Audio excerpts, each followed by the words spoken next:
No quiero que papá me toque más, me susurró mi nieta de 8 años mientras temblaba bajo la mesa del comedor. Esas 7 palabras destrozaron todo lo que creía saber sobre mi familia. Hoy voy a contarte algo que nunca pensé que contaría. Y si tú, por un segundo, sientes que esto te resulta familiar, solo te pido que dejes un like y te suscribas. Me va a ayudar a continuar desahogándome. Mi nombre es Carmen Rodríguez. Tengo 74 años y vivo en un pequeño apartamento en el barrio de Chamberí, en Madrid. Hasta hace un año, era dueña de una fortuna que había construido durante décadas. 8,5 millones de euros en propiedades, acciones y fondos de inversión. Propiedades en Marbella, un pequeño edificio de apartamentos en el centro de Madrid, y hasta algunas inversiones en bitcoins que mi difunto esposo había hecho años atrás, cuando nadie creía en esas criptomonedas. Pero el dinero, por mucho que fuera, nunca me compró lo único que realmente quería: el respeto de mis hijos. Era un martes por la tarde, uno de esos días grises de noviembre en Madrid, donde la lluvia parece susurrar secretos contra los cristales de las ventanas. Yo estaba en la cocina de mi casa en Pozuelo, esa casa de 3 plantas que había comprado con los primeros dividendos de mis inversiones, preparando la merienda para Valeria, mi nieta. El aroma del chocolate caliente llenaba la cocina mientras cortaba unas magdalenas caseras que había horneado esa mañana. Valeria tenía 8 años entonces, una niña de ojos grandes y sonrisa tímida, que siempre prefería esconderse detrás de mis faldas antes que hablar con extraños. Su cabello castaño, igual al que yo tenía a su edad, enmarcaba un rostito que últimamente había perdido esa alegría natural que tienen los niños. Pero yo lo achacaba a los problemas en el colegio, a las dificultades normales de crecer. Esa tarde, Valeria había llegado más callada que de costumbre. Su madre, mi hija Elena, la había dejado conmigo sin siquiera bajar del coche. Un toque de claxon, un gesto impaciente con la mano desde la ventanilla, y se había marchado rumbo a su trabajo en una galería de arte del centro de Madrid. Era la rutina de siempre. Yo era la niñera gratuita, la abuela de servicio que siempre estaba disponible para cuidar a la niña cuando a ellos les convenía. «Abuela», me había dicho Valeria al entrar, arrastrando su mochila rosa por el suelo de mármol del recibidor. Su voz sonaba extraña, como si tuviera algo atorado en la garganta. «¿Puedo quedarme aquí para siempre?». Me reí, pensando que era una de esas ocurrencias de niña. «Claro, mi amor.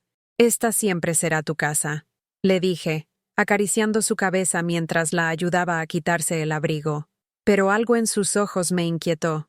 Había una sombra allí, una tristeza que no debería existir en una niña de su edad. Después de la merienda, mientras ella intentaba hacer los deberes en la mesa del comedor, noté que se distraía constantemente. Sus ojos se perdían en la ventana, como si estuviera esperando algo, o temiendo algo. Cada vez que sonaba un coche en la calle, se tensaba. Cada vez que su teléfono móvil. Sí, una niña de 8 años con móvil. Cortesía de unos padres que creían que la tecnología podía sustituir la atención. Vibraba con un mensaje. Sus pequeñas manos temblaban. «¿Estás bien, cariño?», le pregunté, sentándome a su lado en una de las sillas de roble que había heredado de mi madre. El comedor olía a cera de muebles y a las flores frescas que cambiaba cada semana. Un pequeño lujo que me permitía después de años de construir mi patrimonio euro a euro.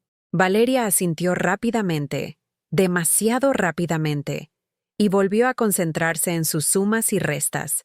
Pero yo había criado 3 hijos. Sabía reconocer cuando algo no estaba bien. Fue entonces cuando empezó a llover más fuerte. Los truenos resonaban sobre los tejados de Pozuelo como tambores de guerra, y con cada estruendo, Valeria se encogía un poco más en su silla. Finalmente, cuando un rayo iluminó toda la habitación seguido de un trueno ensordecedor, ella soltó el lápiz y se escondió debajo de la mesa. «¡Valeria!», exclamé, preocupada. Me agaché para mirar debajo de la mesa, mis rodillas crujiendo con el esfuerzo. La encontré acurrucada en posición fetal, con los brazos rodeando sus piernas y la cara enterrada entre las rodillas. «No es la tormenta, abuela», murmuró sin levantar la cabeza. Es que tengo miedo de que venga papá». Algo helado me recorrió la espalda. ¿Miedo de papá? ¿Por qué, mi amor? Valeria levantó la cabeza lentamente. Sus ojos, normalmente brillantes como estrellas, estaban rojos e hinchados, como si hubiera estado llorando durante días sin que nadie se diera cuenta. Me miró con una expresión que jamás olvidaré. Era la mirada de alguien que está a punto de confesar el secreto más terrible del mundo. «Abuela», susurró, su voz tan baja que tuve que acercarme más para escucharla por encima del ruido de la lluvia. «No quiero que papá me toque más». El mundo se detuvo. El sonido de la lluvia se desvaneció. Mi corazón se convirtió en un tambor salvaje en mi pecho. «¿Qué dijiste, cariño?» «No quiero que papá me toque más», repitió, esta vez con una claridad que me partió el alma en 1000 pedazos. Cuando mamá no está en casa, él entra a mi cuarto por las noches. Se sienta en mi cama y me toca. Me toca como si fuera una muñeca triste. Y me dice que es nuestro secreto, que si se lo cuento a alguien, mamá se va a poner muy triste y me van a quitar de casa. Las palabras cayeron sobre mí como piedras. Cada sílaba era un martillo golpeando mi pecho, mi estómago, mi alma. Durante un momento no pude respirar. El aire se había vuelto denso, irrespirable, como si todo el oxígeno hubiera desaparecido de la habitación. «¿Desde cuándo?», logré preguntarle, mi voz sonando extraña incluso para mí misma. «Desde que empecé segundo», respondió Valeria, secándose las lágrimas con el dorso de la mano. Al principio pensé que era normal, que todos los papás hacían eso, pero después, en el colegio, cuando la señorita nos habló de las partes privadas del cuerpo, me di cuenta de que no estaba bien. 8 años. Mi nieta había estado sufriendo esto durante casi un año completo, y nadie, ni su madre, ni los profesores, ni yo, se había dado cuenta. ¿Cómo había sido tan ciega? ¿Cómo había podido fallarle de esa manera? «¿Se lo has contado a mamá?», le pregunté, aunque ya conocía la respuesta por la expresión de terror que cruzó su rostro. «Intenté decírselo una vez», susurró, pero cuando empecé a hablar, papá me miró con esos ojos que pone cuando está enojado, y mamá dijo que no molestara con tonterías, que estaba ocupada con su trabajo. Elena, mi hija Elena, que había luchado tanto por conseguir ese puesto en la galería, que siempre estaba demasiado ocupada con sus exposiciones y sus clientes millonarios para prestar atención real a su propia hija. Elena, que había delegado la crianza de Valeria en niñeras, colegios caros y en mí, mientras ella construía su carrera profesional con la misma determinación con la que yo había construido mi fortuna. «Valeria», le dije, tomando sus pequeñas manos entre las mías. Estaban frías como el hielo. «¿Sabes lo valiente que has sido al contármelo?». Ella negó con la cabeza. «No soy valiente, soy una cobarde. Por eso papá dice que nadie me va a creer si hablo». Esas palabras fueron como una bofetada. Mi yerno, Rodrigo Mendoza, un hombre al que había ayudado económicamente durante años, que trabajaba en una empresa de inversiones financieras, donde manejaba carteras de clientes adinerados, que vivía en la casa que yo había ayudado a pagar, que conducía el coche que yo había financiado.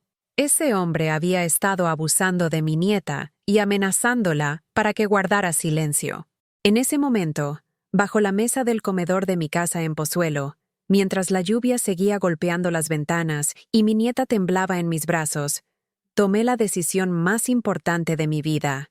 Iba a protegerla, costara lo que costara, aunque eso significara enfrentarme a toda mi familia, aunque eso significara perder todo lo que había construido durante décadas, porque hay cosas más valiosas que el dinero, y una de ellas acababa de confesarme el secreto más terrible del mundo. Esa noche no pude dormir. Me quedé despierta en mi cama, mirando el techo de mi habitación mientras las palabras de Valeria resonaban en mi cabeza como un eco interminable. «No quiero que papá me toque más». Cada vez que cerraba los ojos, veía su carita asustada, sus ojitos llorosos pidiendo ayuda en silencio. A las 3 de la mañana me levanté y fui al estudio donde guardaba todos mis documentos financieros. Abrí el cajón donde tenía las fotos familiares y saqué el álbum de los últimos años. Allí estaban: Rodrigo cargando a Valeria en la playa de Marbella durante las vacaciones del año pasado. Él sonriendo a la cámara mientras ella parecía tensa en sus brazos. Rodrigo en la fiesta de cumpleaños de Valeria, con la mano en su hombro de una manera que ahora, con esta nueva información, me parecía posesiva, amenazante. ¿Cómo había sido tan ciega? Las señales habían estado ahí todo el tiempo.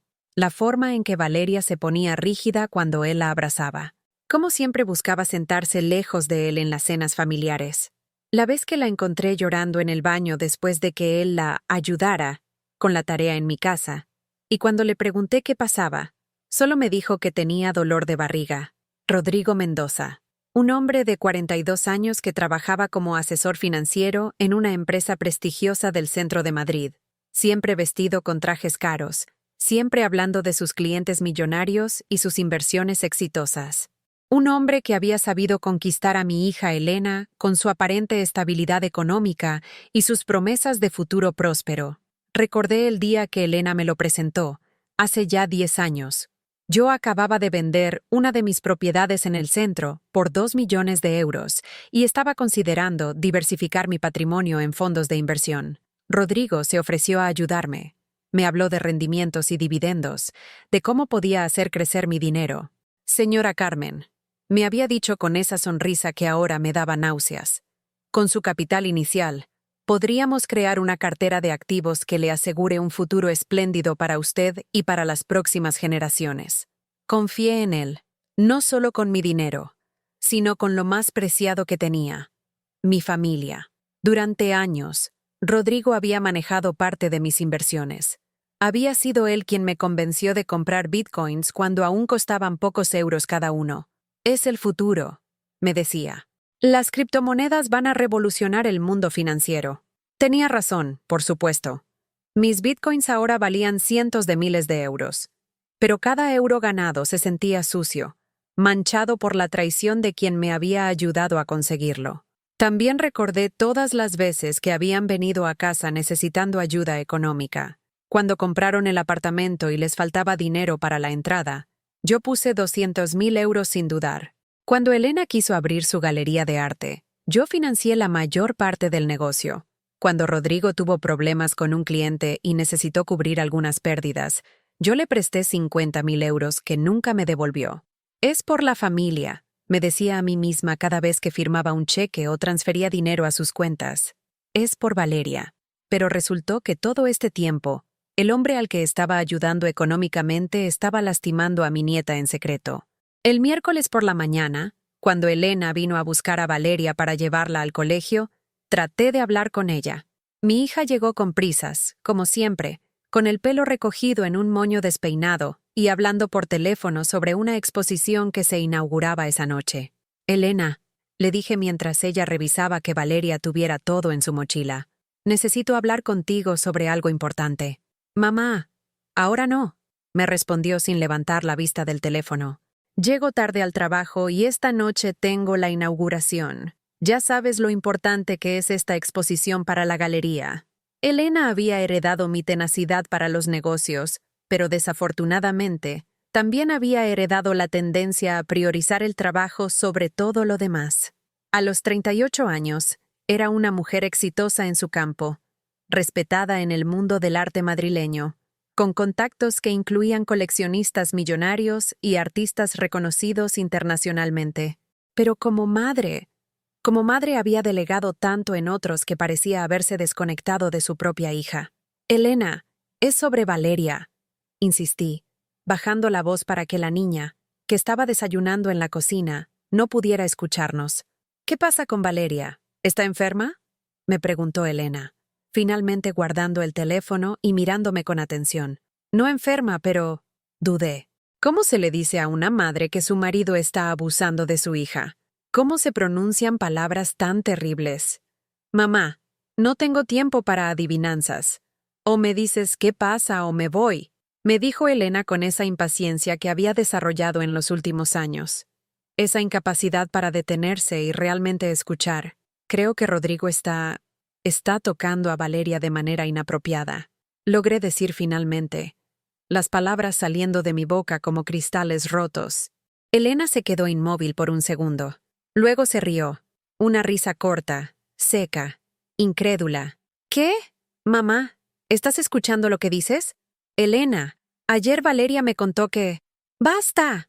Me gritó, y su voz resonó por toda la casa.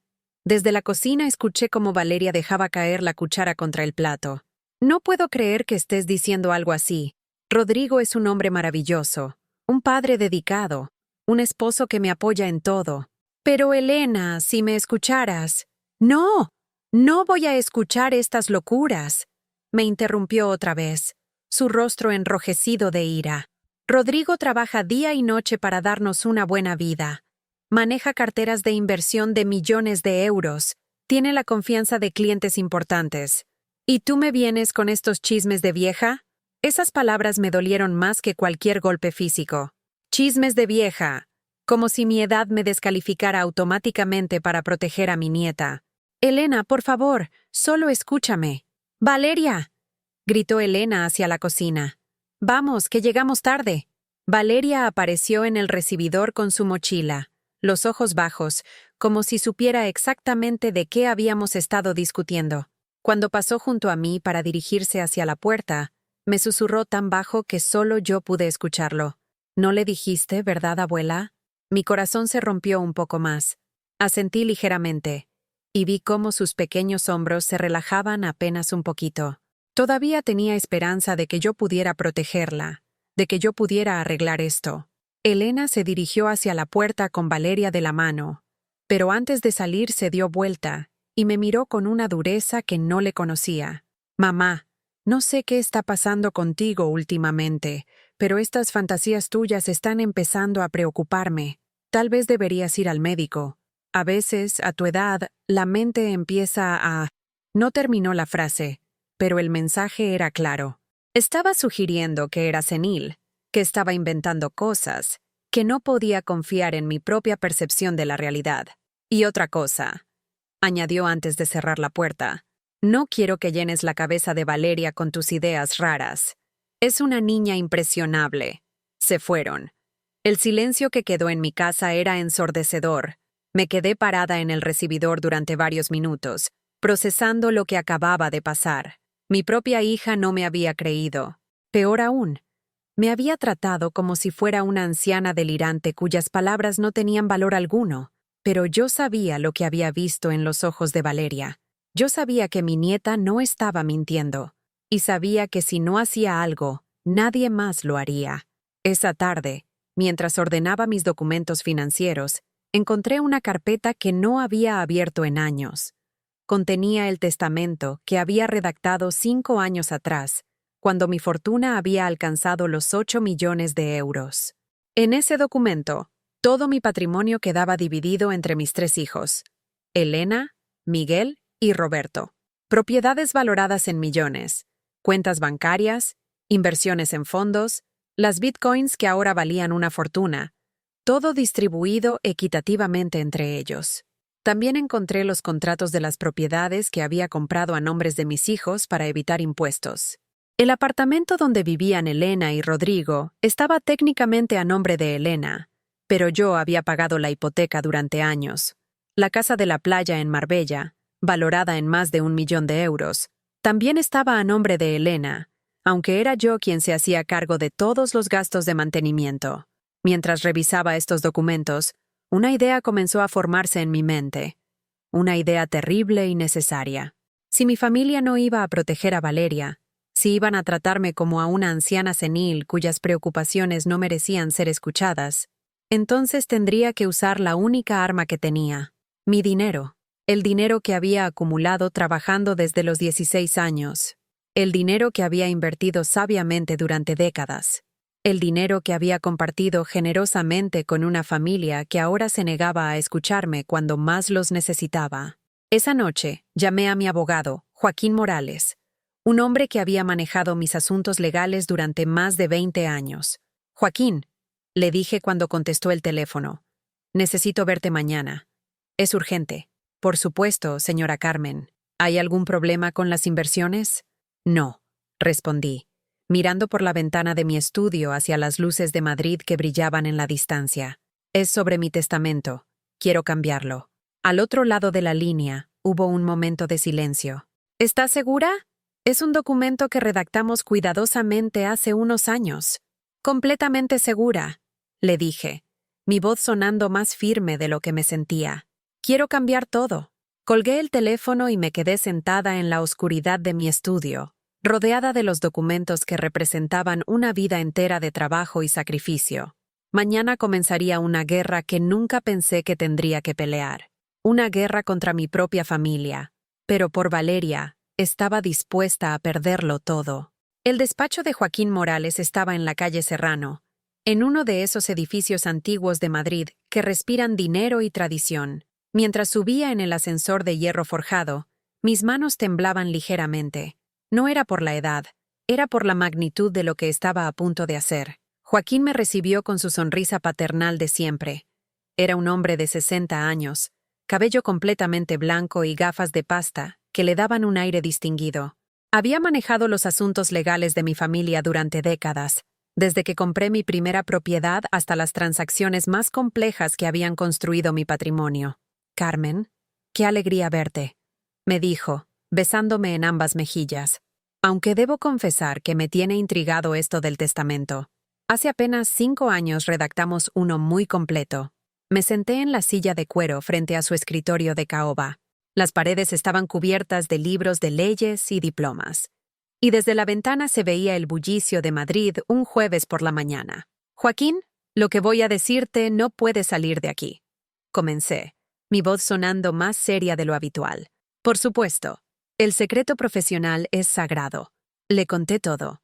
Le hablé de Valeria, de sus palabras, de la reacción de Elena, de años de sospechas que ahora cobraban sentido. Joaquín me escuchó en silencio, tomando notas ocasionales, su expresión volviéndose más grave con cada detalle. «Carmen», me dijo cuando terminé, «esto es muy serio. ¿Has considerado ir directamente a la policía? ¿Y después qué? ¿Que Elena me acuse de senil? ¿Que Rodrigo use sus contactos y su dinero para defenderse? ¿Que a Valeria la traumaticen más en un juicio?» Joaquín se quitó las gafas y las limpió lentamente, un gesto que hacía cuando estaba procesando información compleja. «¿Qué es exactamente lo que quieres hacer con el testamento?» «Quiero sacarlo todo. A Elena, a Miguel, a Roberto, todo», dije, sintiendo cómo las palabras salían de mi boca como balas. «Quiero que mi fortuna vaya a organizaciones que protejan a niños abusados. Y quiero establecer un fideicomiso para Valeria, que solo podrá acceder cuando cumpla 18 años y únicamente si ella así lo decide». Joaquín se quedó callado durante varios segundos. «Carmen, hablamos de más de 8 millones de euros. Propiedades, inversiones, bitcoins. Es prácticamente toda tu fortuna. Lo sé perfectamente. Tus hijos van a impugnar esto. Van a alegar que no estás en plenas facultades mentales». «Que lo intenten», respondí, sintiendo una fuerza que no sabía que tenía. «Tengo 74 años, no 90. Estoy lúcida. Tengo todos mis documentos médicos al día. Y he manejado exitosamente una fortuna durante décadas. Ningún juez va a declararme incapaz». Joaquín asintió lentamente. «También tendremos que cambiar los documentos de las propiedades que están a nombre de Elena. Técnicamente son suyas, pero yo he pagado todo. Tengo todos los recibos, todas las transferencias bancarias. Esas propiedades vuelven a mi patrimonio antes de distribuirse según el Nuevo Testamento». Durante las siguientes 2 horas, trabajamos en los detalles. Joaquín redactó el Nuevo Testamento con la precisión de alguien acostumbrado a manejar grandes fortunas. Cada propiedad, cada cuenta bancaria, cada inversión, todo quedó excluido de la herencia familiar tradicional. «Hay una cosa más», le dije cuando estábamos terminando. «Quiero que este testamento incluya una carta, una explicación de por qué tomé esta decisión. Carmen, ¿estás segura? Esas cartas pueden ser dolorosas para la familia. Esta familia ya me ha causado dolor suficiente». Esa tarde, de vuelta en casa, me senté a escribir la carta que acompañaría mi testamento. Cada palabra era un cuchillo, pero necesitaba escribirla. A mis hijos Elena, Miguel y Roberto. Si están leyendo esto, es porque he muerto y han descubierto que no heredarán lo que esperaban. Quiero que sepan por qué. El 15 de noviembre, su nieta Valeria me confesó que Rodrigo la había estado tocando inapropiadamente durante meses. Cuando traté de hablar con Elena sobre esto, Me trató como a una anciana senil y se negó a escucharme. He dedicado mi vida a construir una fortuna para ustedes. He sacrificado vacaciones, lujos personales, incluso mi propia felicidad, para asegurarme de que tuvieran un futuro próspero. He pagado hipotecas, he financiado negocios, he prestado dinero que nunca me devolvieron. Pero cuando necesité que me escucharan, cuando una niña de 8 años necesitaba protección, eligieron defender al abusador en lugar de creer a la víctima. Mi dinero no comprará su silencio ante el abuso infantil. Si no pueden proteger a los más vulnerables de la familia, no merecen beneficiarse de la fortuna que construí con tanto esfuerzo. Todo mi patrimonio irá a organizaciones que sí protegen a niños como Valeria. Espero que algún día entiendan que hay cosas más importantes que el dinero. Carmen Rodríguez. Esa noche, Elena me llamó. Su voz sonaba alterada, casi histérica.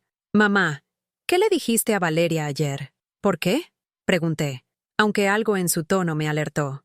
Porque hoy en el colegio le dijo a la psicóloga que su padre la toca de manera inapropiada. La han llamado para interrogarla mañana. Sentí una mezcla de alivio y terror.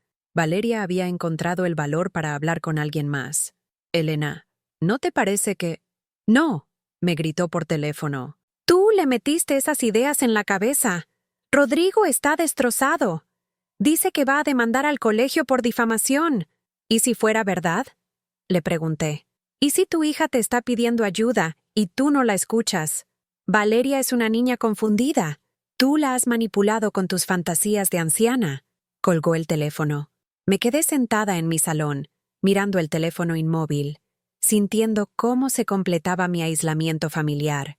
Al día siguiente, los servicios sociales llamaron a mi puerta.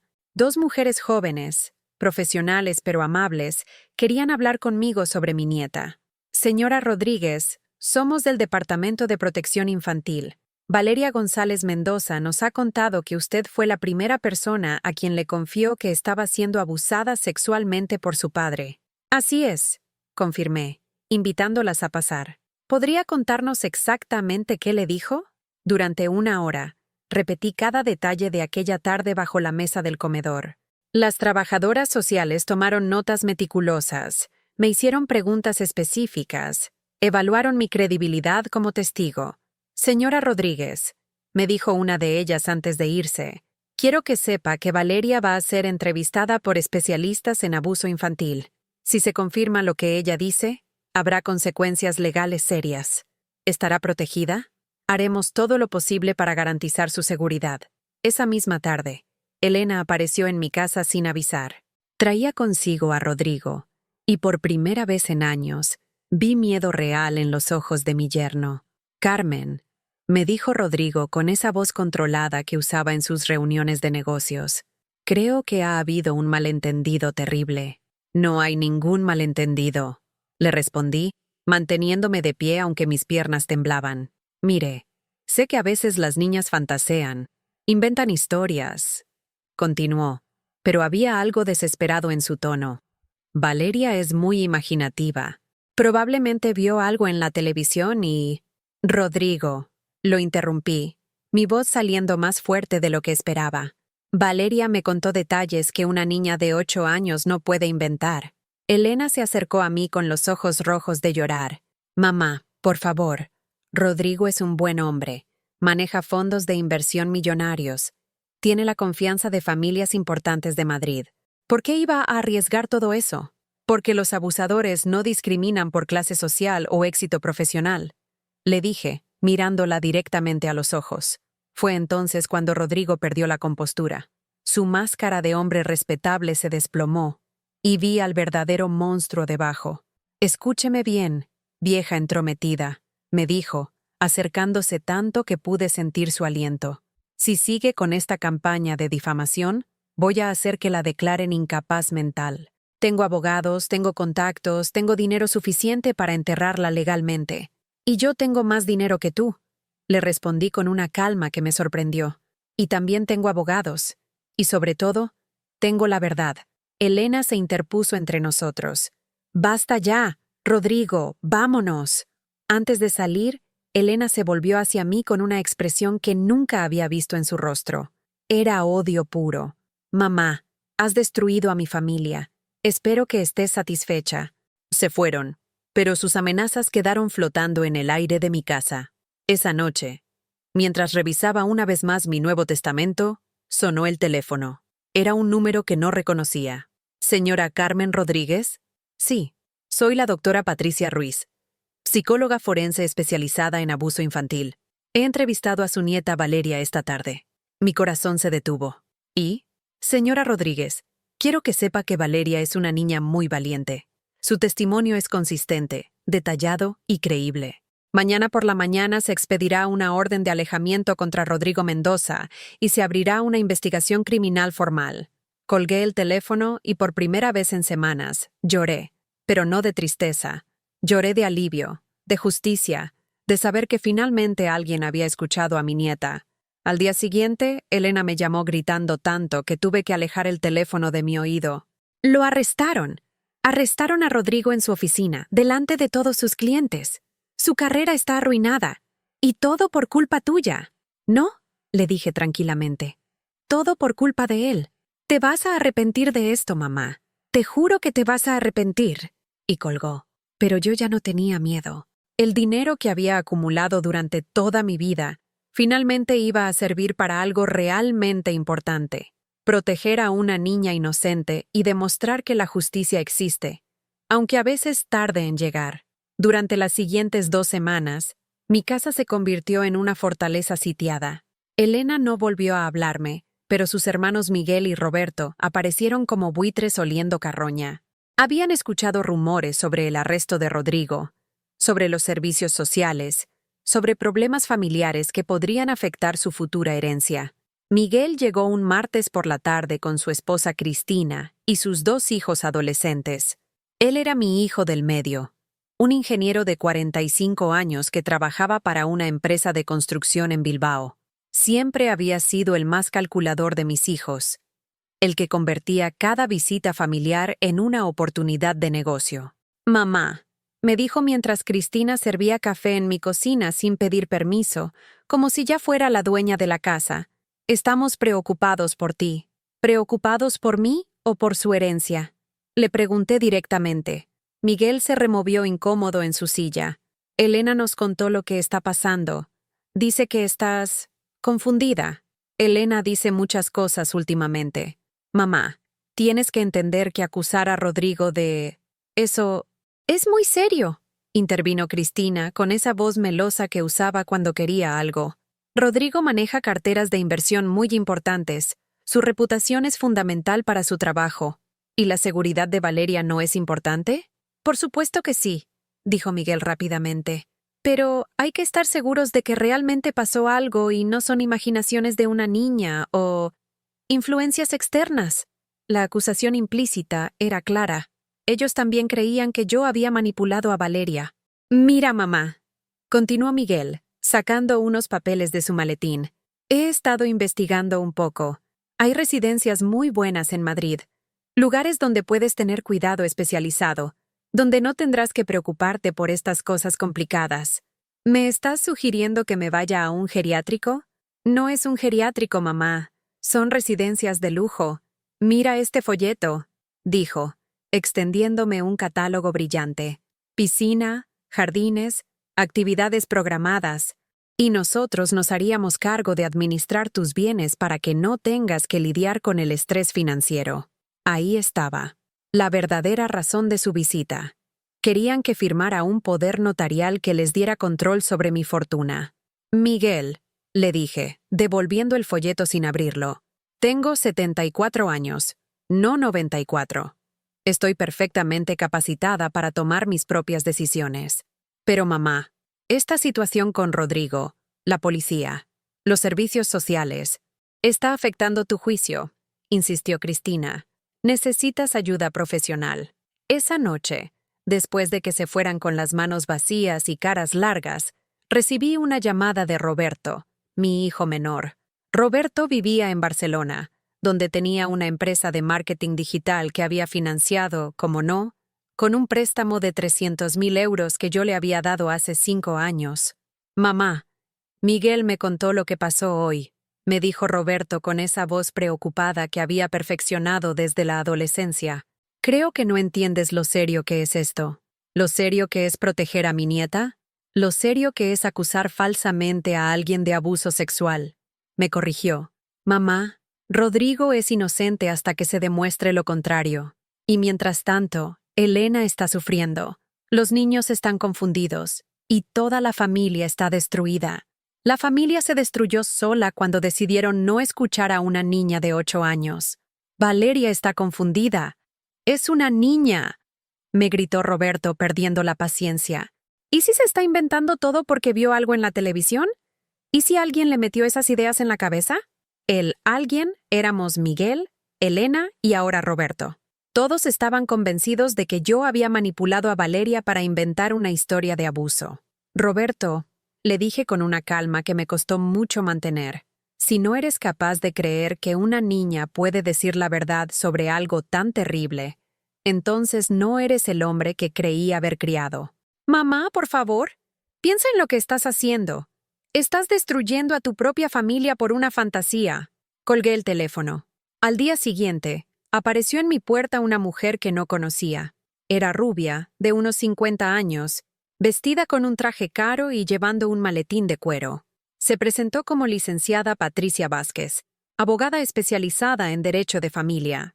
Señora Rodríguez, vengo en representación de sus hijos Miguel, Roberto y Elena, me dijo con una sonrisa profesional. Están preocupados por su bienestar y querían explorar algunas opciones legales para protegerla. ¿Protegerme de qué? Bueno, dadas las circunstancias recientes, las acusaciones que ha hecho, el estrés al que ha estado sometida, sus hijos creen que podría beneficiarse de algún tipo de asistencia en la toma de decisiones financieras importantes. Ahí estaba otra vez. Querían declararme incapaz. Licenciada Vázquez, le dije, manteniéndome de pie en el umbral de mi puerta.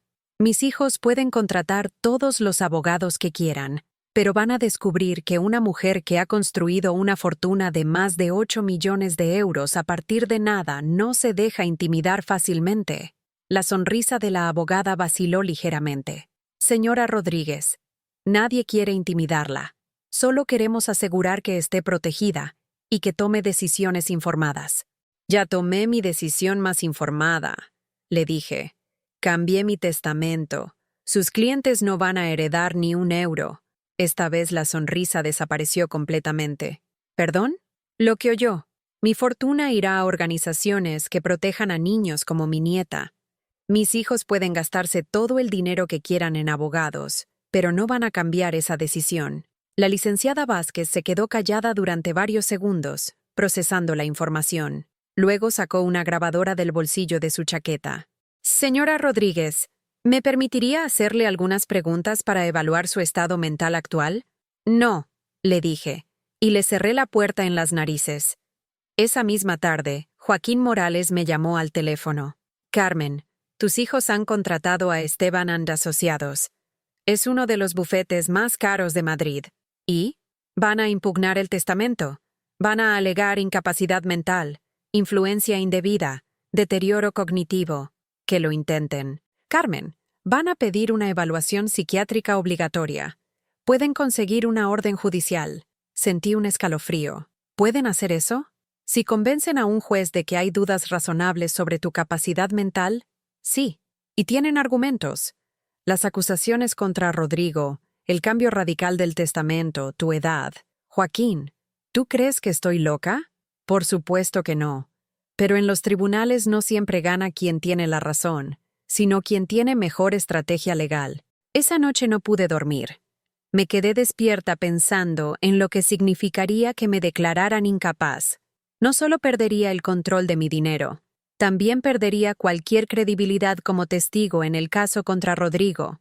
Y lo más importante, podría perder cualquier posibilidad de proteger a Valeria.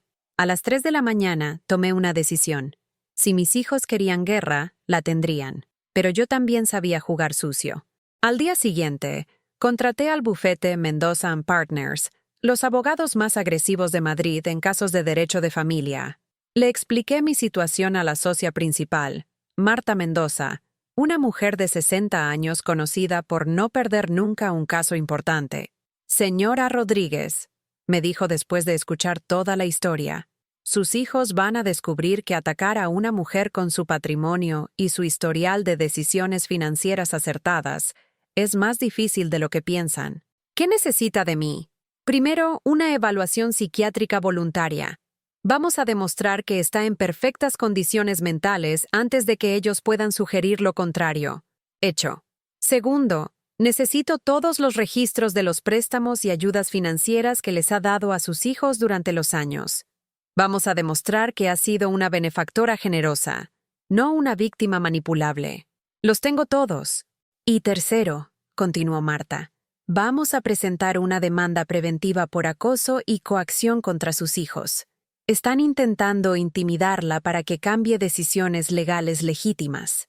Una semana después, cuando Miguel, Roberto y Elena recibieron las citaciones judiciales, Elena me llamó histérica. Nos estás demandando a tus propios hijos.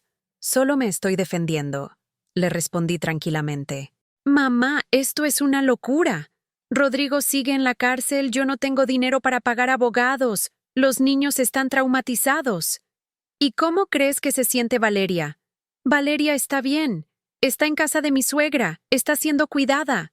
Valeria no está bien. Valeria fue abusada sexualmente por su padre y nadie en su familia quiso creerle excepto yo. Elena se quedó callada durante varios segundos. Cuando volvió a hablar, su voz sonaba rota. Mamá, si realmente pasó, si realmente Rodrigo hizo eso, yo no lo sabía. Te juro que no lo sabía. Por primera vez en semanas, escuché algo parecido a la duda en la voz de mi hija. Un pequeño resquicio de posibilidad de que finalmente estuviera empezando a cuestionar la versión de su marido. Elena, le dije suavemente, aún puedes elegir el lado correcto de esta historia. No sé qué pensar, susurró. No sé en quién creer. Cree en tu hija, le dije. Por una vez en tu vida, cree en tu hija. Elena colgó sin responder, pero algo había cambiado en su voz. Por primera vez, había escuchado miedo real. No miedo de perder dinero o estatus social, miedo de haber estado equivocada desde el principio.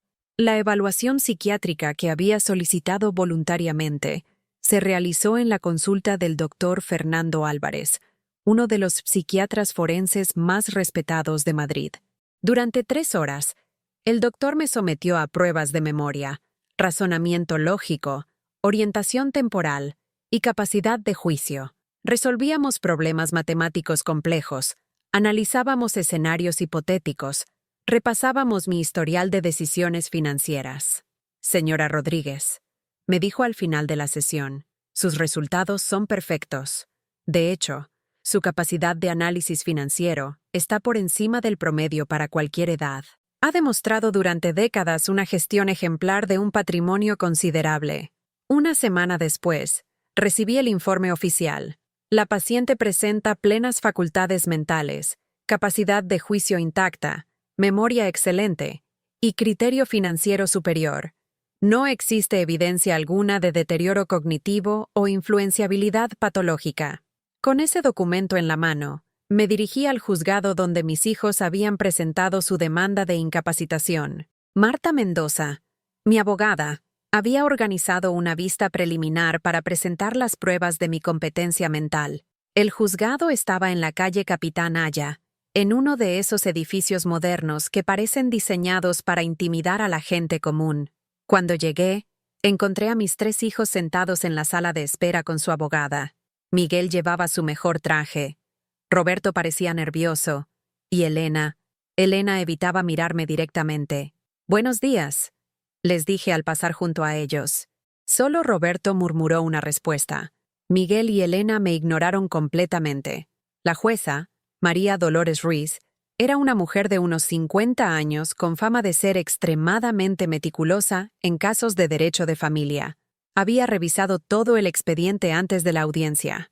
«Señora Rodríguez», me dijo cuando me llamaron a declarar. «Entiendo que sus hijos solicitan que se la declare incapaz para administrar sus bienes debido a presuntas decisiones irracionales recientes». «Sí, señoría. ¿Puede explicarme cuáles fueron esas decisiones y por qué las tomó?» Durante 40 minutos, expliqué todo. Le hablé de Valeria, de las confesiones bajo la mesa del comedor, de la negativa de Elena a escucharme, del cambio de testamento como medida de protección. La jueza tomaba notas constantemente, hacía preguntas precisas, me pedía detalles específicos.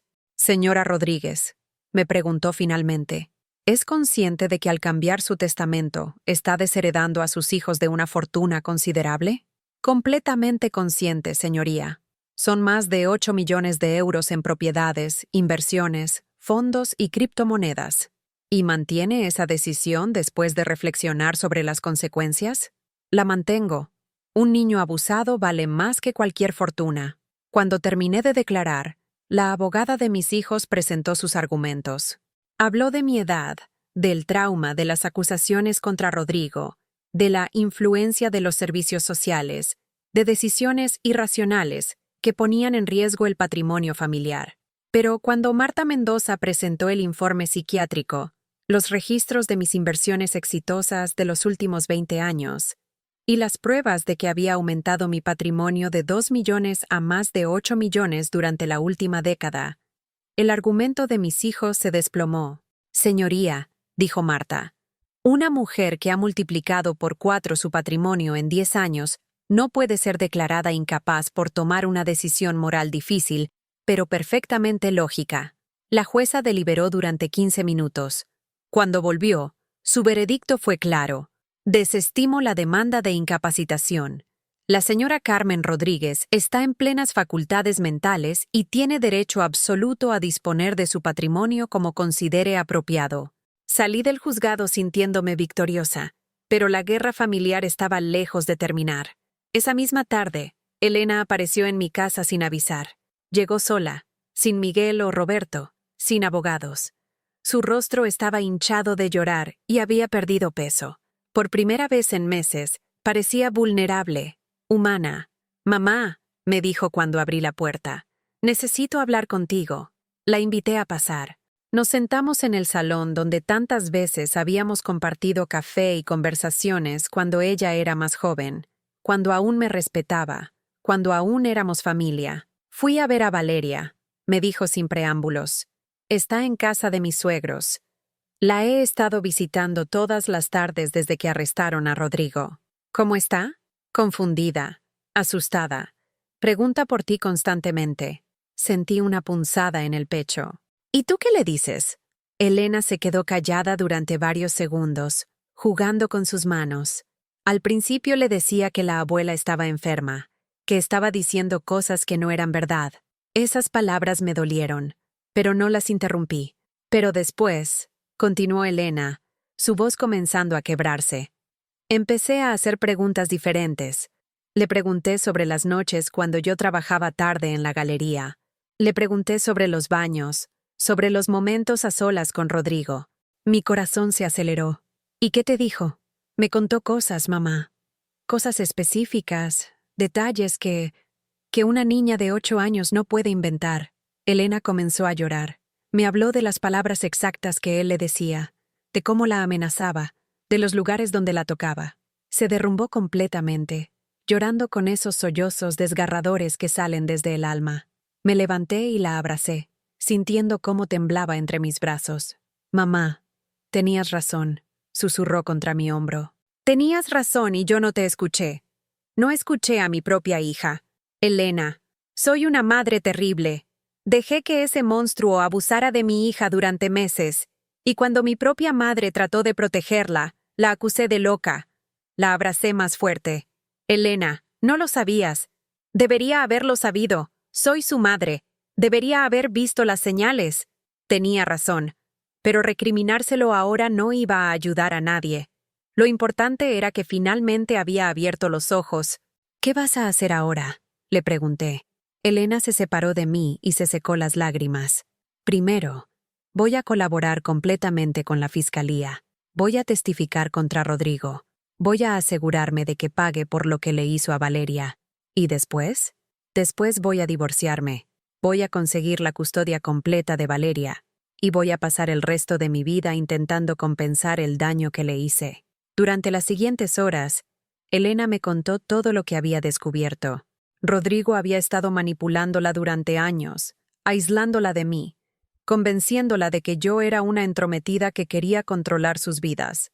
La había convencido de que mi dinero venía con condiciones, de que mi ayuda financiera era una forma de chantaje emocional. Me dijo que eras una mujer resentida porque papá había muerto y habías quedado sola, me explicó Elena. Me convenció de que solo nos buscabas cuando te sentías sola, que usabas tu dinero para obligarnos a visitarte. ¿Y tú le creíste? Mamá, Rodrigo era muy convincente. Sabía exactamente qué decir para hacerme dudar de todo el mundo menos de él. Esa noche, Elena se quedó en mi casa. Durmió en su antigua habitación, la que había mantenido intacta desde que se mudó con Rodrigo hace 10 años. Por primera vez en meses, no me sentí completamente sola. A la mañana siguiente, sonó el teléfono muy temprano. Era Marta Mendoza. Carmen, tengo noticias. Rodrigo quiere declararse culpable. ¿Qué significa eso? Significa que va a confesar el abuso a cambio de una condena reducida. Su abogado dice que está dispuesto a aceptar 5 años de prisión sin juicio. Le pasé el teléfono a Elena, que estaba desayunando conmigo. La vi palidecer mientras escuchaba los detalles legales. ¿5 años?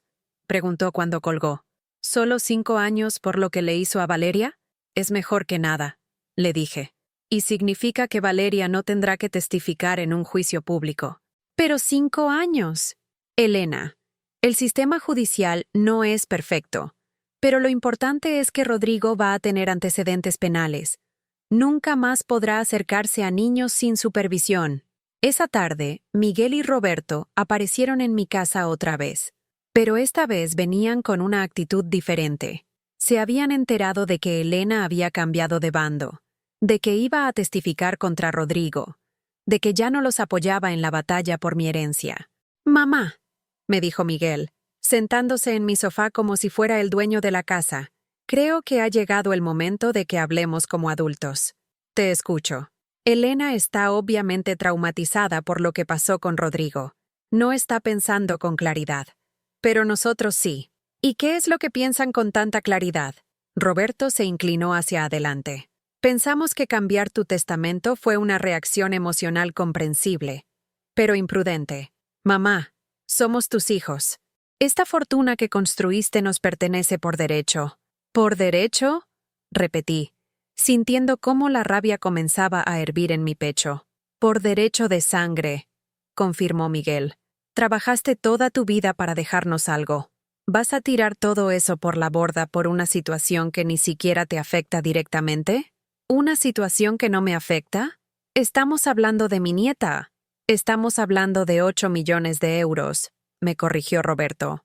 Millones que podrían asegurar el futuro de tus nietos, que podrían financiar sus estudios universitarios, que podrían comprar casas y crear negocios y generar más riqueza para las próximas generaciones. Me levanté del sofá. Fuera. Mamá. Fuera de mi casa. Les grité con una fuerza que no sabía que tenía. No quiero volver a verlos hasta que entiendan que hay cosas más importantes que el dinero. Se fueron, pero antes de salir, Miguel se volvió hacia mí con una expresión que me heló la sangre. Esto no ha terminado, mamá. Elena puede haberse vuelto loca, pero nosotros no vamos a renunciar a lo que nos corresponde. Cuando se fueron, Elena, que había escuchado toda la conversación desde la cocina, se acercó a mí. Mamá, ¿realmente vas a dejarme fuera de la herencia? La miré a los ojos. Mi hija, que finalmente había encontrado el valor para creer en su propia hija, que había abandonado a sus hermanos para hacer lo correcto. Elena, le dije, hay cosas más importantes que el dinero, pero también hay personas que demuestran merecer segundas oportunidades. Esa noche, llamé a Joaquín Morales para hacer un último cambio al testamento. El juicio contra Rodrigo se celebró 3 meses después en el Palacio de Justicia de Madrid. Aunque había aceptado declararse culpable, el procedimiento requería una audiencia formal donde se escucharan los testimonios y se ratificara la sentencia. Yo había decidido asistir, no solo como abuela de la víctima, sino como la persona que había hecho posible que se hiciera justicia. Esa mañana, Elena y yo llegamos juntas al juzgado. Ella había perdido más peso y tenía ojeras profundas, pero por primera vez en años la veía determinada, con esa fuerza que había heredado de mí, pero que había estado enterrada bajo años de manipulación. Valeria no tenía que testificar gracias al acuerdo de culpabilidad, pero los psicólogos forenses presentarían sus evaluaciones y yo tendría que declarar sobre lo que mi nieta me había confesado aquella tarde lluviosa. En la sala, vi a los padres de Rodrigo sentados en las primeras filas. Eran una pareja mayor, bien vestida, que me miraba con odio apenas disimulado. Para ellos, yo era la mujer que había destruido a su hijo perfecto, el exitoso asesor financiero que manejaba millones de euros en inversiones para familias acomodadas de Madrid. Rodrigo entró esposado, vestido con un traje gris que ya no le quedaba bien. Había envejecido 10 años en 3 meses. Sus ojos, que antes brillaban con esa confianza arrogante del hombre exitoso, ahora parecían apagados, derrotados. Cuando me llamaron a declarar, caminé hacia el estrado sintiendo el peso de todas las miradas. El fiscal, un hombre joven llamado David Herrera, me hizo las preguntas que habíamos repasado. ¿Qué me había dicho Valeria? ¿Cuándo? ¿Dónde? ¿Con qué palabras exactas? Señora Rodríguez, me preguntó el fiscal, cuando su nieta le confesó el abuso, ¿tuvo alguna duda sobre la veracidad de sus palabras? Ninguna, respondí claramente. Los detalles que me contó, la forma en que temblaba, las palabras específicas que usó, una niña de 8 años no puede inventar algo así. ¿Y cuál fue la reacción de la familia cuando usted reportó estos hechos? Mi hija Elena se negó a creerme. Mis otros hijos me trataron como si fuera una anciana senil. Solo los servicios sociales y la policía tomaron en serio las palabras de Valeria. El abogado defensor de Rodrigo, un hombre mayor con aspecto de tiburón, trató de desacreditarme durante el contrainterrogatorio. Señora Rodríguez, ¿es verdad que usted cambió radicalmente su testamento después de estos supuestos eventos? Cambié mi testamento, sí. ¿Desheredando a su familia de más de 8 millones de euros? ¿Desheredando a los miembros de mi familia que eligieron proteger a un abusador en lugar de a una niña inocente? ¿No le parece que es una reacción extrema para una mujer de su edad? Me enderecé en la silla. Señor abogado, a mi edad he aprendido que el dinero no tiene valor si no puede usarse para proteger a quienes amamos. Cuando terminé de declarar, Elena subió al estrado. Su testimonio fue desgarrador. Habló de cómo Rodrigo la había manipulado, de cómo había aprendido a dudar de su propia madre, de cómo había fallado en proteger a su hija. Rodrigo me convenció de que mi madre era una mujer controladora que usaba su dinero para manipularnos, declaró Elena con voz temblorosa. Me hizo creer que las acusaciones contra él eran producto de los celos y la senilidad. Fui una idiota al creerle. El fiscal le preguntó sobre las conversaciones posteriores con Valeria. Cuando finalmente me armé de valor para hacerle las preguntas correctas a mi hija, continuó Elena, me contó detalles que me partieron el alma. Cosas que había estado guardando en silencio durante meses, porque su propio padre la había amenazado con destruir nuestra familia si hablaba. Finalmente, el juez se dirigió a Rodrigo. Señor Mendoza, ¿confirma usted su declaración de culpabilidad por los delitos de abuso sexual infantil? Rodrigo se levantó lentamente. Su voz sonó ronca, apenas audible. Sí, señoría. ¿Entiende que al aceptar esta culpabilidad está renunciando a su derecho a un juicio y que será sentenciado según los términos del acuerdo? Sí, señoría. El juez lo condenó a 5 años de prisión, más 10 años de libertad vigilada durante los cuales no podría acercarse a menores de edad sin supervisión. También tendría que registrarse como delincuente sexual de por vida. Cuando salimos del juzgado, Elena y yo nos abrazamos en los escalones del Palacio de Justicia. Por primera vez en meses, sentí que había una posibilidad real de reconstruir nuestra relación. Mamá, me dijo Elena mientras caminábamos hacia el coche. Sé que no tengo derecho a pedirte nada después de cómo te traté, pero ¿qué necesitas? Quiero que Valeria vuelva a vivir conmigo. Los servicios sociales dicen que pueden darme la custodia si demuestro que tengo un ambiente estable y apoyo familiar. Por supuesto que la tienes. Esa tarde, fuimos juntas a buscar a Valeria a casa de los padres de Rodrigo. La tensión en esa casa era palpable. Los suegros de Elena la trataron con frialdad, como si fuera una traidora por haber testificado contra su hijo. Cuando Valeria me vio, Corrió hacia mí y se lanzó a mis brazos con una fuerza que casi me tira al suelo. «Abuela, te extrañé tanto». La abracé, sintiendo cómo su pequeño cuerpo temblaba contra el mío. «Yo también te extrañé, mi amor». ¿Es verdad que papá va a estar en la cárcel? Sí, cariño. Va a estar donde no puede hacerte daño a ti ni a ninguna otra niña. ¿Y ya no tengo que guardar secretos? Se me quebró la voz. No, mi amor. Ya no tienes que guardar ningún secreto. Esa noche, Valeria durmió en mi casa por primera vez en meses. Elena se quedó también. Y por primera vez desde que había comenzado esta pesadilla, mi casa volvió a sentirse como un hogar. Pero la paz duró poco. Al día siguiente, Miguel y Roberto aparecieron con refuerzos. Habían traído a sus esposas, sus hijos adolescentes y al abogado más caro que habían podido contratar. «Mamá», me dijo Miguel mientras su familia se distribuía por mi salón como un ejército de ocupación, «hemos venido a hacerte una propuesta final». «Te escucho». Su nuevo abogado, un hombre llamado Carlos Bermúdez, que según habían investigado era especialista en anular testamentos, se aclaró la garganta. «Señora Rodríguez, mis clientes están dispuestos a no impugnar más su testamento si usted acepta un compromiso razonable». «¿Qué tipo de compromiso?» «Un fideicomiso», intervino Roberto. «Usted mantendría el control de su patrimonio durante su vida, pero a su muerte, el dinero se dividiría entre todos sus descendientes directos, incluyendo a sus nietos». «¿Incluyendo a Valeria?» «Por supuesto», dijo Miguel. «Valeria recibiría su parte correspondiente. Estamos hablando de más de 1.000.000 de euros para cada nieto». Elena, que había estado escuchando en silencio, finalmente habló. «Miguel, Roberto, ¿no entienden lo que ha pasado aquí? ¿No entienden que mamá tomó una decisión moral, no económica?» «Elena, tú estás traumatizada», le respondió Cristina, la esposa de Miguel, con condescendencia. «No puedes pensar con claridad en este momento». «Estoy pensando con más claridad que nunca en mi vida», replicó Elena. «Por primera vez veo a mi familia como realmente es». Roberto se levantó del sofá. «Mamá, esto es ridículo.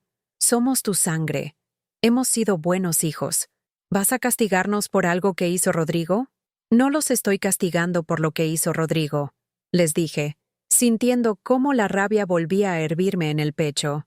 «Los estoy castigando por elegir el dinero por encima de la justicia, por tratar de declararme incapaz cuando no me convirtieron en su cómplice, por ver a una niña abusada y preocuparse más por su herencia que por su bienestar». Miguel se puso rojo de rabia. «Está bien.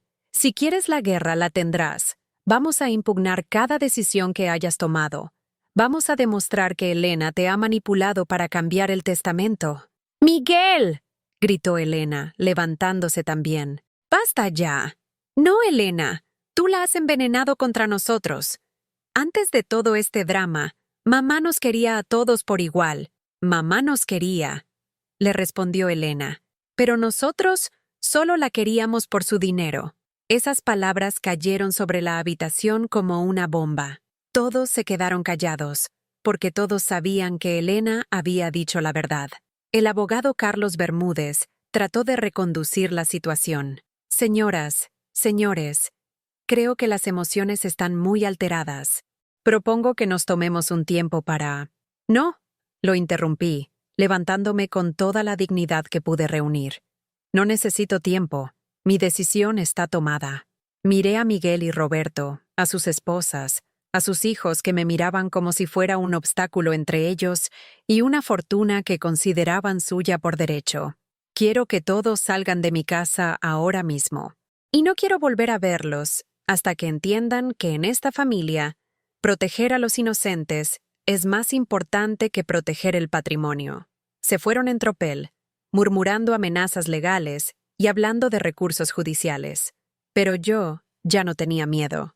Había tomado las decisiones más difíciles de mi vida, y las había tomado por las razones correctas. Esa noche, mientras Elena ayudaba a Valeria con sus deberes escolares en la mesa del comedor donde todo había comenzado, llamé una vez más a Joaquín Morales. «Joaquín, hay un último cambio que quiero hacer en el testamento». «¿Estás segura, Carmen? Ya hemos hecho muchos cambios». «Completamente segura. Elena ha demostrado que merece una segunda oportunidad. Quiero que la mitad de mi fortuna vaya a las organizaciones de protección infantil, como habíamos acordado. Pero la otra mitad quiero que vaya a Elena y a Valeria. ¿Y Miguel y Roberto?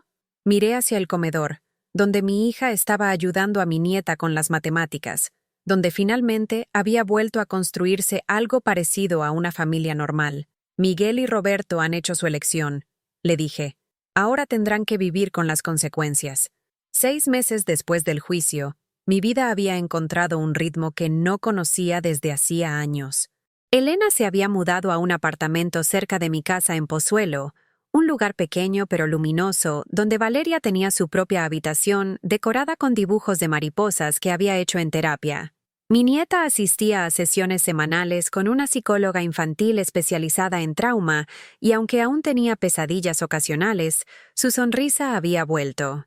La mañana del 15 de mayo, exactamente 6 meses después de aquella confesión bajo la mesa del comedor, Elena y yo estábamos desayunando en mi cocina cuando sonó el timbre. Era un hombre mayor, elegantemente vestido, que se presentó como notario judicial. «Señora Rodríguez, vengo a entregarle esta citación», me dijo, extendiéndome un sobre oficial. Sus hijos Miguel y Roberto han presentado un recurso de apelación contra la sentencia del tribunal que desestimó su demanda de incapacitación. Elena palideció. «¿Pueden hacer eso?» «Pueden intentarlo», le dije abriendo el sobre, «pero no van a conseguir nada». El documento era espeso, lleno de jerga legal, pero el mensaje era claro. Mis hijos habían contratado a un bufete de abogados aún más caro, especializado en casos de derecho sucesorio, y estaban argumentando que el tribunal anterior no había considerado adecuadamente mi estado emocional alterado en el momento de cambiar el testamento. «Mamá», me dijo Elena, leyendo por encima de mi hombro, «esto dice que van a pedir una nueva evaluación psiquiátrica. Dicen que el trauma de descubrir el abuso de Valeria pudo haber afectado tu juicio». Me reí, pero no de alegría. Era una risa amarga, cansada. «¿Sabes qué, Elena? Que vengan. Ya no tengo miedo de mis propios hijos». Esa tarde, Marta Mendoza vino a mi casa para revisar la nueva demanda. Se sentó en mi sofá, rodeada de papeles, con esa expresión concentrada que ponía cuando analizaba casos complejos. «Carmen, no te voy a mentir. Esta vez han traído artillería pesada. El bufete Sánchez y Asociados tiene fama de ganar casos imposibles. ¿Qué argumentos presentan? Principalmente 3, me explicó Marta, consultando sus notas. Primero, que el shock emocional de descubrir el abuso pudo haber afectado temporalmente tu capacidad de juicio. Segundo, que Elena ejerció influencia indebida sobre ti para cambiar el testamento en su favor. Y tercero, que dejar una fortuna de 8 millones a organizaciones benéficas en lugar de a la familia directa constituye una decisión irracional que sugiere deterioro mental. ¿Y qué posibilidades tenemos? Buenas, pero no excelentes. Van a traer psiquiatras forenses que testificarán sobre el impacto del trauma en personas mayores. Van a argumentar que Elena se aprovechó de tu vulnerabilidad emocional. Elena, que había estado escuchando en silencio, se levantó bruscamente. «Eso es mentira. Yo traté de convencer a mamá de que no cambiara el testamento». «Lo sé», le dijo Marta suavemente. «Pero ellos van a presentar una narrativa diferente. Van a decir que primero te opusiste para ganar tu confianza y después la manipulaste gradualmente». Esa noche, después de que Marta se fuera, Elena y yo nos quedamos despiertas hasta tarde hablando. Valeria dormía en el cuarto de invitados y la casa estaba silenciosa excepto por el tic-tac del reloj del comedor. «Mamá», me dijo Elena, ¿y si tienen razón? ¿Y si inconscientemente te influí para que me incluyeras en el Nuevo Testamento? La miré. Mi hija había cambiado tanto en estos meses. Ya no era la mujer arrogante y distante que había elegido creer a su marido abusador por encima de su propia madre. Ahora era alguien humilde, reflexiva, marcada por la culpa, pero también fortalecida por haber hecho lo correcto. «Elena, ¿por qué crees que cambié mi decisión sobre tu herencia? Porque finalmente escuché a Valeria. Porque dejé a Rodrigo. Porque testifico contra él. Exacto. No fue influencia, fue mérito. Te ganaste una segunda oportunidad. pero a pesar de mi confianza exterior, por dentro tenía miedo. No miedo de perder el dinero. A mis 74 años tenía suficiente para vivir cómodamente el resto de mi vida, sino miedo de que mis hijos lograran lo que habían estado intentando desde el principio: declararme incompetente y tomar control de mis decisiones. La nueva evaluación psiquiátrica se programó para el mes siguiente. Esta vez no iba a ser con el doctor Álvarez, que había trabajado conmigo voluntariamente, sino con un panel de 3 psiquiatras designados por el tribunal. Durante las semanas previas, Miguel y Roberto intensificaron su campaña. Aparecían en mi barrio, hablando con vecinos, preguntando si habían notado cambios en mi comportamiento. Contrataron a un investigador privado que revisó mis transacciones financieras de los últimos 2 años, buscando evidencia de decisiones irracionales. Una mañana, mientras regresaba del supermercado, me encontré con Pilar, mi vecina de al lado, una mujer de mi edad que conocía desde hacía 15 años. «Carmen», me dijo, con esa expresión incómoda de quien tiene que compartir malas noticias, «ayer vinieron 2 hombres preguntando por ti. ¿Qué querían saber? Si te había visto comportarte de manera extraña últimamente, si habías mencionado problemas familiares, si creía que estabas... bueno, si estabas bien de la cabeza». Ahí sentí una oleada de rabia. «¿Y qué les dijiste?» «Les dije que eres la mujer más lúcida y decidida que conozco, que en 15 años de vecindad nunca te he visto tomar una decisión estúpida». Pero otros vecinos, descubrí después, habían sido menos leales. La señora Martínez, que vivía al final de la calle, les había contado a los investigadores que me había visto hablando sola en el jardín. Lo que no les explicó es que siempre hablaba sola cuando trabajaba en las plantas. Era un hábito de toda la vida. Don José, el dueño del estanco donde compraba el periódico, les dijo que me había notado más nerviosa en los últimos meses. Por supuesto que estaba nerviosa. Estaba luchando una batalla legal contra mis propios hijos por proteger a mi nieta abusada. La evaluación psiquiátrica se realizó en el Hospital Clínico San Carlos, en una sala fría y aséptica que olía a desinfectante. Los 3 psiquiatras, 2 hombres y una mujer, me sometieron a 5 horas de pruebas exhaustivas. Me hicieron resolver problemas matemáticos complejos, memorizar listas de palabras, interpretar proverbios, analizar escenarios hipotéticos. Me preguntaron sobre mi historia personal, mis relaciones familiares, mis decisiones financieras. Me pidieron que explicara en detalle por qué había cambiado el testamento, cómo me sentía respecto a mis hijos, si entendía las consecuencias de mis acciones. «Señora Rodríguez», me preguntó el doctor Ramírez, el psiquiatra principal, ¿no le parece una decisión extrema dejar solo 4 millones de euros a su hija Elena y 4 millones a organizaciones benéficas, excluyendo completamente a sus otros 2 hijos? «Doctor», le respondí, ¿le parecería extremo que alguien premiara a quien protege a los niños y castigara a quien protege a los abusadores? Pero señora, habla usted como si sus hijos Miguel y Roberto fueran cómplices del abuso. No fueron cómplices del abuso, doctor. Fueron cómplices del encubrimiento. La doctora García, una mujer de unos 50 años, tomó el relevo. «Señora Rodríguez, cuando descubrió el abuso de su nieta, ¿experimentó algún tipo de shock emocional que pudiera haber afectado su capacidad de juicio?» «Por supuesto que experimenté shock emocional.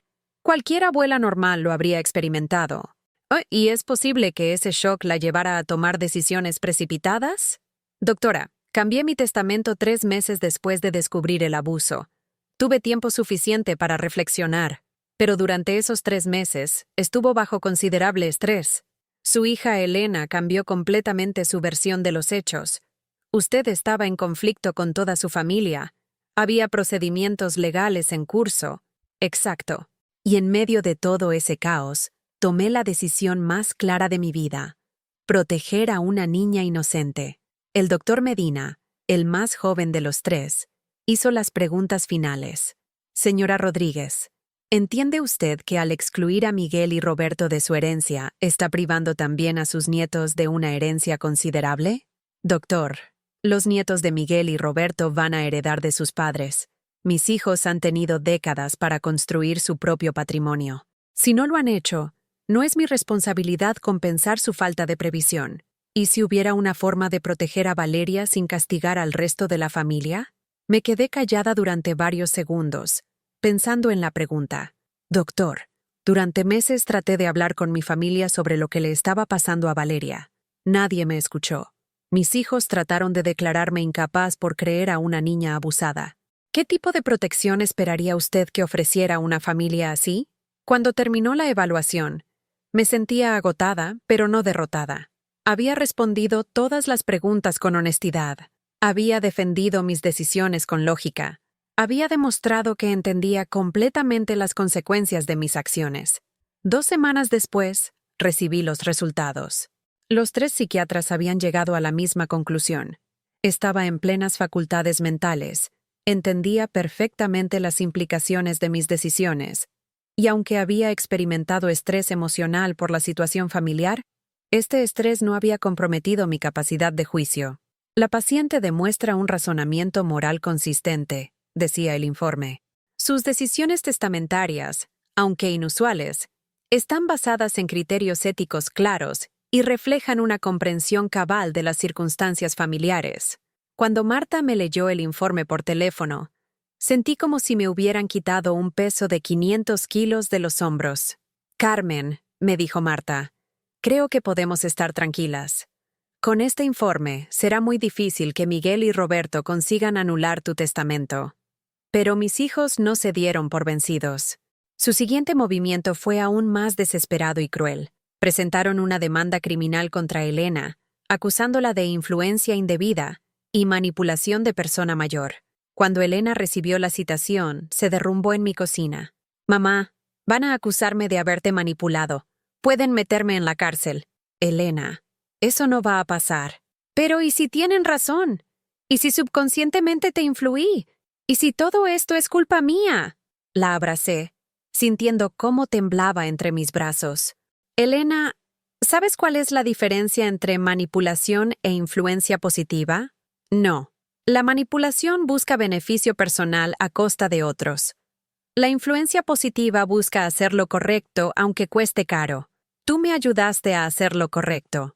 Esa noche, mientras Elena se quedó a dormir en mi casa porque tenía miedo de estar sola, tomé una decisión que sabía que mis otros hijos nunca me perdonarían.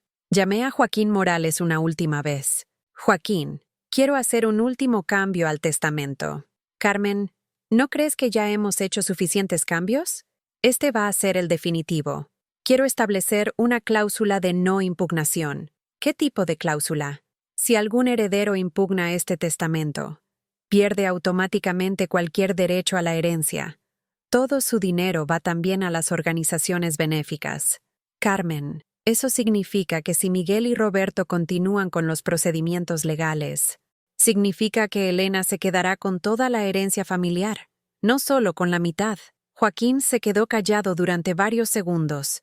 ¿Estás completamente segura?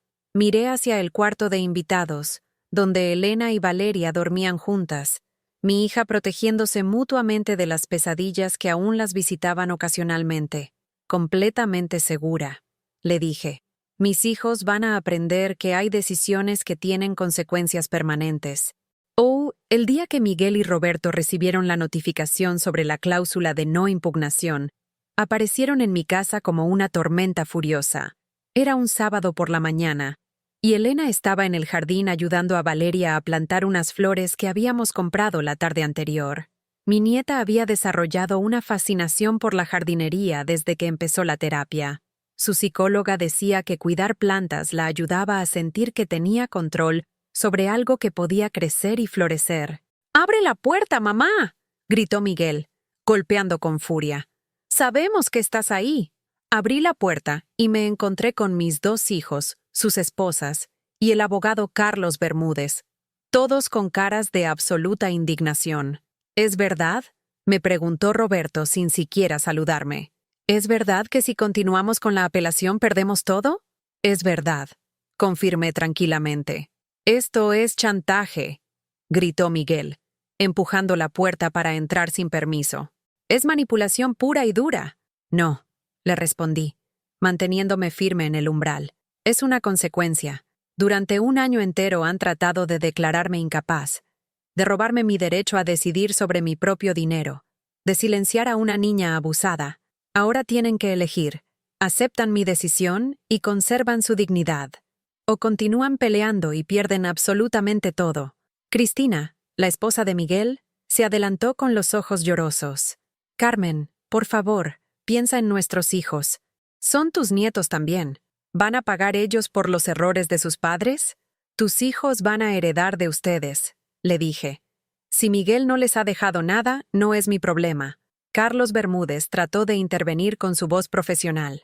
Señora Rodríguez, esta cláusula de no impugnación podría ser considerada coercitiva por un tribunal. Podríamos argumentar que... Pueden argumentar lo que quieran.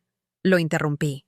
Pero cada día que mantengan activos los procedimientos legales, cada recurso que presenten, cada audiencia a la que me obliguen a asistir, es un día más en que están confirmando que eligieron el dinero por encima de su familia. Roberto se acercó a mí, y por un momento pensé que iba a gritarme. Pero en lugar de eso, su voz salió quebrada, casi suplicante. Mamá, somos tus hijos. Te criamos desde que papá murió. Te cuidamos cuando estuviste enferma. ¿No cuenta eso para nada? Esas palabras me dolieron más de lo que había esperado, porque había algo de verdad en ellas.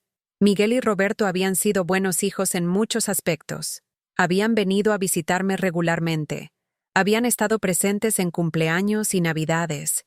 Habían mostrado preocupación cuando tuve neumonía 2 años atrás.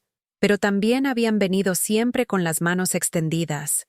Habían calculado cada visita, cada gesto de cariño, como una inversión en su futura herencia. Roberto, le dije, mirándolo directamente a los ojos, cuando ustedes me criaron a mí, cuando me cuidaron durante mi enfermedad, ¿lo hicieron esperando una recompensa económica? Se quedó callado, porque cuando yo los crié a ustedes, cuando trabajé 3 empleos para pagarles la universidad, cuando vendí mi primer apartamento para financiar el negocio de Miguel, no lo hice esperando nada a cambio excepto que fueran buenas personas. Y lo somos, protestó Miguel. Somos buenos padres, buenos trabajadores, buenos ciudadanos. ¿Buenos ciudadanos que tratan de silenciar a una niña abusada? Pregunté. ¿Buenas personas que acusan a su propia madre de senil cuando no les gusta sus decisiones?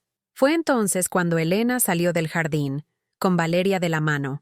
Mi nieta llevaba las manos sucias de tierra y una sonrisa que se desvaneció en cuanto vio a toda la gente en mi puerta. ¿Qué está pasando?, preguntó Elena. Nada importante, le dije. Tus hermanos se estaban despidiendo, pero Miguel no había terminado. Se volvió hacia Elena con una furia que me asustó. Esto es todo culpa tuya, le gritó. Antes de que metieras tus ideas locas en la cabeza de mamá, éramos una familia feliz. ¿Una familia feliz?, repitió Elena, incrédula. ¿Una familia donde un hombre abusaba de una niña de 8 años y nadie quería escucharla? Rodrigo es inocente, gritó Roberto. Se declaró culpable porque los abogados le dijeron que era la única forma de evitar una condena más larga. Pero todos sabemos que Valeria se inventó todo. El silencio que siguió fue absoluto. Valeria se escondió detrás de Elena, pero pude ver cómo sus ojitos se llenaban de lágrimas. Después de 1 año de terapia, después de todo el progreso que había hecho, mis hijos acababan de decirle a la cara que era una mentirosa. Fuera, dije, mi voz saliendo como un rugido que no sabía que tenía. Fuera de mi casa ahora mismo. ¡Mamá!, empezó Miguel. ¡Fuera!, grité con una fuerza que hizo que todos dieran un paso atrás. ¡Y no vuelvan nunca más! Se fueron, pero antes de subir a sus coches, Roberto se volvió hacia mí una última vez. Mamá, te vas a arrepentir de esto. Cuando estés sola en un geriátrico y necesites ayuda, no vengas a buscarnos. Roberto, le dije, ya estoy sola. He estado sola desde el momento en que eligieron el dinero por encima de la familia. Esa noche, después de que Elena pusiera a Valeria a dormir, nos sentamos en mi terraza con una copa de vino tinto. Era una noche cálida de junio, y las flores que habíamos plantado esa mañana parecían brillar bajo la luz de la luna. ¿Crees que hice lo correcto?, le pregunté a Elena. Mamá, hiciste lo único que podías hacer. Les diste un año entero para elegir el lado correcto. Eligieron el dinero, pero son mis hijos. Y Valeria es tu nieta. Y yo soy tu hija también. Y nosotras elegimos la justicia. 2 meses después, Miguel y Roberto retiraron oficialmente todos los recursos legales. No lo hicieron porque hubieran entendido sus errores, sino porque sus abogados les habían explicado que las posibilidades de ganar eran mínimas y que seguir adelante significaba perder definitivamente cualquier posibilidad de herencia. Recibí una carta de Carlos Bermúdez informándome que sus clientes renunciaban a continuar con los procedimientos judiciales sin admitir culpabilidad ni reconocer la validez de las acusaciones presentadas contra ellos. Incluso en la derrota, no podían admitir que habían estado equivocados. El año pasado, Valeria cumplió 10 años. Celebramos su cumpleaños en el jardín de mi casa, con una tarta de chocolate que habíamos hecho juntas y una pequeña fiesta con sus amigas del colegio. Ver a mi nieta reír, correr, jugar como una niña normal, me recordó por qué había valido la pena cada batalla legal, cada noche sin dormir, cada lágrima derramada. Elena se había convertido en una madre completamente diferente. Había vendido la galería de arte para dedicarse completamente a Valeria, y ahora trabajaba como coordinadora en una organización que ayudaba a familias en crisis. Su salario era mucho menor que antes, pero por primera vez en años, parecía genuinamente feliz. ¿Sabes qué?, me dijo Elena una tarde mientras veíamos a Valeria pintar en el jardín. Creo que Rodrigo me hizo un favor al final. ¿Cómo puedes decir eso? Porque me obligó a elegir entre la comodidad y la verdad. Y elegí la verdad. Me hizo descubrir quién era realmente y quién quería ser. En diciembre del año pasado, recibí una tarjeta de Navidad de Miguel. No había mensaje personal, solo su firma y la de su familia. Era su forma de mantener la puerta abierta sin admitir que había estado equivocado. Roberto nunca me ha vuelto a contactar. No los echo de menos tanto como pensé que lo haría. Durante años, creí que necesitaba a mis hijos para ser feliz. Pero descubrí que lo que realmente necesitaba era respetarme a mí misma, proteger a quien merecía protección y usar mi dinero para algo que realmente importara. La semana pasada, Valeria me ayudó a escribir cheques para las organizaciones benéficas que van a heredar la mitad de mi fortuna. Cuando llegue el momento, 4 millones de euros irán a fundaciones que protegen a niños abusados en toda España. Los otros 4 millones irán a Elena y Valeria, para asegurar que mi nieta tenga todas las oportunidades que se merece. ¡Abuela!, me preguntó Valeria mientras sellábamos los sobres. ¿Por qué los tíos Miguel y Roberto no vienen nunca a visitarnos? Porque a veces, mi amor, las personas tienen que elegir entre hacer lo correcto y hacerlo fácil. Y ellos eligieron lo fácil. ¿Y nosotras? Nosotras elegimos lo correcto. Ahora, cuando me despierto cada mañana en mi casa de Pozuelo, no siento el peso de la soledad que me acompañó durante tantos años. Siento la libertad de haber tomado las decisiones más difíciles de mi vida por las razones correctas. He aprendido que el dinero es poder, pero el poder solo tiene valor si se usa para proteger a quienes no pueden protegerse a sí mismos. He aprendido que la familia no se define por la sangre, sino por la lealtad, el amor y la voluntad de hacer sacrificios por el bienestar de otros. Y he aprendido que a los 75 años, nunca es demasiado tarde para descubrir quién eres realmente cuando se quitan todas las máscaras. Mi nombre es Carmen Rodríguez. Fui madre de 3 hijos, pero solo una de ellos resultó merecerlo. Construí una fortuna de 8 millones de euros, pero su verdadero valor solo se reveló cuando la usé para proteger a una niña inocente. Y si tuvieras que elegir entre tu dinero y tu dignidad, ¿qué elegirías? Porque al final, esa es la única pregunta que realmente importa. Cuéntame en los comentarios si tú o alguien que conoces ha tenido que tomar una decisión similar, porque estas historias necesitan ser contadas, necesitan ser escuchadas. Y si esta historia te llegó al corazón, por favor deja tu like y suscríbete al canal, porque mientras más personas escuchen estas historias, más niños como Valeria tendrán una abuela como yo dispuesta a luchar por ellos.